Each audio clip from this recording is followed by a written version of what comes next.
చాలా బాగా చేస్తాం మౌనిక. నీకు మంచి భవిష్యత్తు ఉంది. Congrats Mounika. Thank you sir. ఆ మనోజ్ మనం మోసం చేసి మీరు నాకు లైఫ్ ఇచ్చారు. మీకు జన్మంతా రుణపడంటాను. ఈ అమ్మాయి డెడ్ బాడీ క్యారెక్టర్ చేసింది, వెంటనే దిష్టి తీయండి. ఈరోజు అందరికీ ప్యాకప్.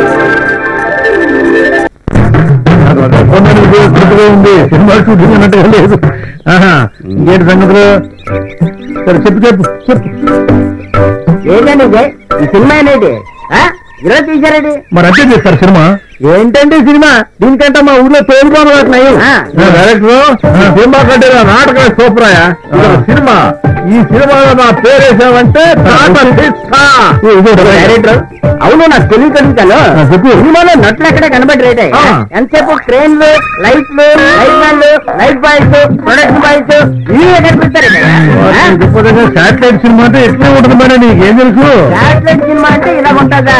ఏట్రా డబ్బలు పట్టుకొని ఎక్కడికి పోయి తెలిపారు. చిన్నకి శ్రీకళ్యాణ్ గారి వెళ్ళిపోతారా? ఈ డబ్బలు కనుక చూసేదంటే మీ నెత్తి మీద చూసి కొడతాడు. అందుకని మీ నెత్తి మీద చూసి కొట్టండి. అదే మరి శాటిలైట్ సినిమా అంటే. మీరేం భయపడకు. బాలాజీ ల్యాబ్ కళ్యాణ్ కలుస్తున్నారు, ఆయన అమ్ముతారు మొత్తం అంతే. ఏ మంగారావు, నువ్వు చెప్పినట్ట కళ్యాణ్ కొనకపోవాలా? నా పల్లాడు చెప్పేట చూపిస్తా. అదిగో శ్రీ కళ్యాణ్ గారు వస్తున్నారు.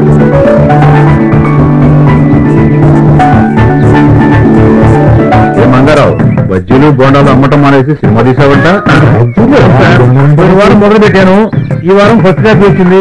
ఈ వారం మీ చేత అమ్మిద్దాం అనుకుంటున్నాను. ఎంత ఖర్చు పెట్టావంటే ఎన్ని రోజులు తీసావు? పొద్దు పొడవ ముందు మొదలెట్టాడు సార్. పొద్దు కోక ముందు అయిపోయింది అన్నాడు.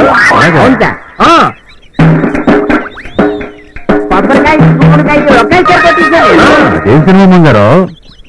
శాటిలైట్ సినిమా అన్న 15 లక్షలు ఖర్చు అయింది. అదేమిటయ్యా, నిర్మాతలు, దర్శకులు, రచయితలు అందరూ చేరి నిలవ తరబడి కష్టపడి కథను తయారు చేసుకుంటారు.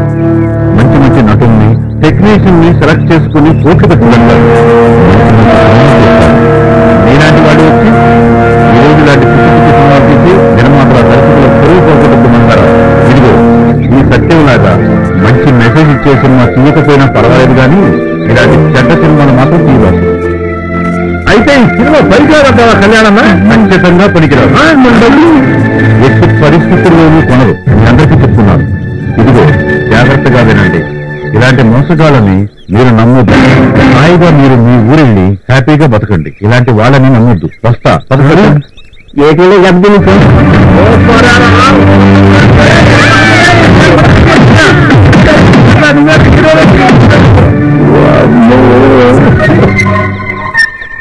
ప్రేక్షకులారా, నన్ను క్షమించండి.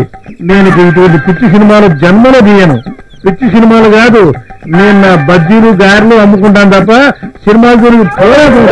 ఈ శాటిలైట్ సినిమాలకు ఒక దండం, ఆ పాపారావు గారికి 2 దండాలు.